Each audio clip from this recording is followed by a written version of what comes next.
નમસ્કાર, આપ જોઈ રહ્યા છો CNCC ગુજરાત। આજકાલ લોકો ખાણીપીણીના તો ખૂબ શોખીન થઈ રહ્યા છે।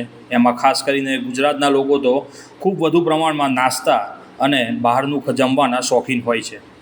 તેમજ સિદ્ધપુર ખાતે એક અવનવા ડેની ઉજવણી કરવામાં આવી। દાલ પકવાન નામ સાંભળતા જ મોંમાં પાણી આવી જાય। સિંધી સમાજની ખૂબ પ્રખ્યાત સવારના નાસ્તાની વાનગી છે દાલ પકવાન, જે વર્ષોથી સિદ્ધપુરમાં જૂના ટાવર પાસે નાસ્તાની દુકાનો અને લારીઓમાં પીરસાય છે અને તેને માણવા દરરોજ સવારથી બપોર સુધી સ્વાદ રસિકોની ભીડ રહેતી હોય છે। હવે તો સિદ્ધપુરમાં SJ રોડ અને અન્ય ખાણીપીણીની જગ્યાઓએ પણ દાલ પકવાન મળે છે। ત્યારે 15 એપ્રિલના રોજ ભારતમાં જ્યાં જ્યાં સિંધી સમાજના લોકો વસવાટ કરે છે તે અમદાવાદ, ગાંધીધામ, મુંબઈ, જયપુર સહિત તમામ શહેરોમાં દાલ પકવાન ડેની ઉજવણી પણ કરવામાં આવી। સિદ્ધપુર ખાતે નગરપાલિકા પૂર્વ ઉપપ્રમુખ, નગરસેવક, APMC ચેરમેન અને ભાજપના પદાધિકારીઓ તેમજ કાર્યકરો દ્વારા જૂના ટાવર પાસે દાલ પકવાન ડેની ઉજવણીમાં ભાગ લઈ દાલ પકવાનની લિજ્જત માણી હતી।